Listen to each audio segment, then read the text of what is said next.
Go.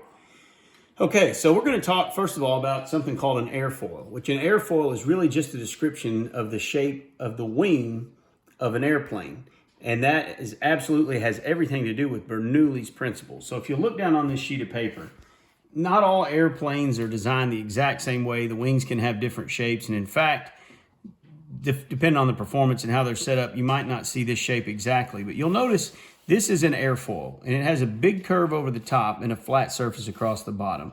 So that as this wing, whatever your airplane has, it could have a jet in the back that's pushing forward or a propeller that's dragging it. Either way, this wing has to cut through the air. So when the air hits the center of the wing, it's either going to do one of two things. It's going to go over the wing and come back out, or it's going to hit the wing and go under and go out. Now here's what I want you to notice. The air traveling under the wing has less distance to travel because it's flat. The air traveling over the wing gets pushed up and over the wing and down. Because of that, when this wing travels through the air, it's traveling at the same speed. This air then, as it goes up and over the wing, the fluid has to travel faster because it's covering more distance. It's going from here all the way up and over. This one's traveling under and going straight by. Since this air is traveling faster across the top of the wing than what's going across the bottom, it creates low pressure. The bigger the wing, the more lift that you can have. So imagine we talked earlier about really the standard air pressure at sea level is about 14.7 pounds per square inch. Let's just kind of use 15 as kind of a basic. Let's just pretend that the air pressure outside was 15 pounds per square inch. And that's what we had under the wing. It was pushing up at 15 psi. But now we've got the air moving faster over the top. And even though this isn't going to be the exact number, I'm just, for instance, now that this air is traveling over, we actually lower the pressure because it's moving faster to 14 psi. That means pounds per square inch. So you say, well, that's only 1 pound different. That's right, on every square inch of a wing. And if you had a great big wing that was many square feet, and you have an extra pound on every square inch of the plane, if you had 3,000 square inches of wing, then that's 3,000 extra pounds pushing up. So if your plane only weighed 1,600 or 1,700 pounds, like a small plane might, then you've got plenty of air pressure that's additional pushing up. Another interesting thing about the wings is how they're going to operate. And so in just a moment, I'm going to show you some different types of planes that use this design and show you how that works. Okay, so this is an extremely basic little El Cheapo radio control plane from Walmart or something. It was probably only about $10 or something like that, maybe 15. But I want you to notice the shape of the wing. The wing is curved across the top. Now that same curve goes across the bottom as well, but the air is going to flow over the top and then kind of go flat across the bottom. What that does is creates that airfoil where as this passes through the air, it goes up. Now this plane has no other functions in terms of any kind of fins or rudders. Everything is just solid styrofoam. It won't move. You have two propellers.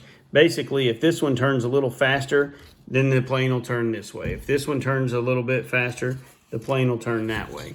And what changes the plane, whether it's going up or down, is how fast it travels, because it's balanced in such a way that as it cuts through the air, it causes lift. So at a certain speed, the amount of pressure pushing up is exactly the same as the pressure pushing down, so it'll fly level.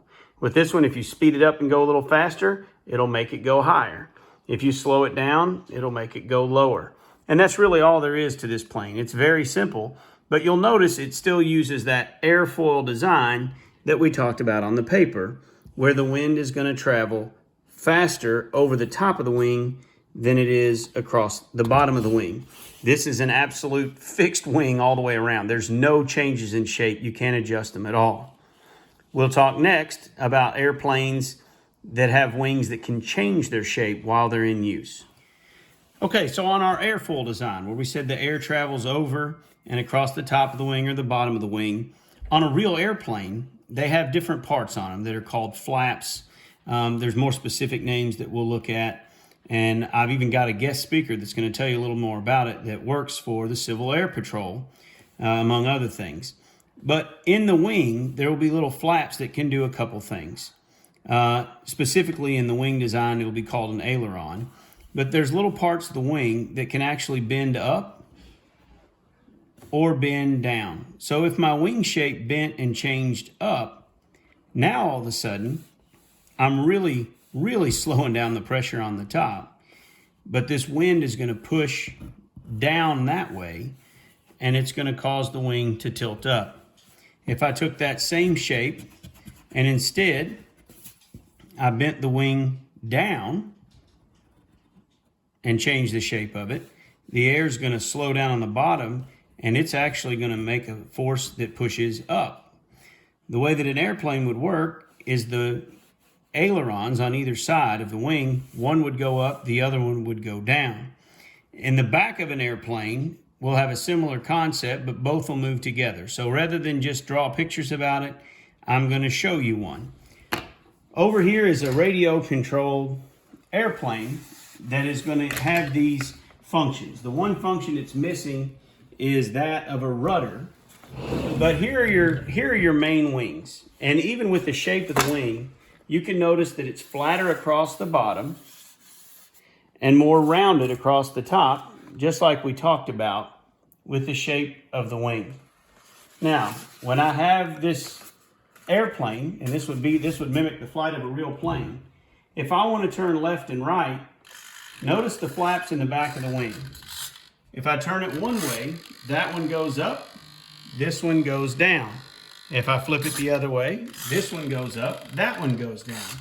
Now, if this were flying through the air, and I tilted it one way, as the air traveled across the bottom of this wing, it would push this wing up, and as it traveled across the top of that wing, it would push this down. So that's really the way that airplanes will turn. It'll push one wing down and one wing up, or the other wing down, and that's where they're going to do most of their turning. Those are called ailerons, and that's what makes airplanes turn left and right. All because of Bernoulli's principle, which changing the speed that the air flows on the top or the bottom of the wing changes the way that it operates. In the back of the plane, we have things that are called elevators. In the elevator, on the back end, these are just going to go up or down together. The elevators went up. As the air travels over the wing, it's going to push the back end of the plane down, and the plane's going to go up. If the elevators go down, it's going to push the back end of the plane up, and the plane is going to travel down. So those are the other features. The last feature that a plane would have would be a rudder. These two big fins on the back would be dual rudders. If this was a real plane, not radio controlled, these could also pitch side to side. And if that wing in the back turned this way, the air would blow it and push it around. If it turned that way, the air would be higher and push it around this way. This particular plane doesn't have that function. Thank you.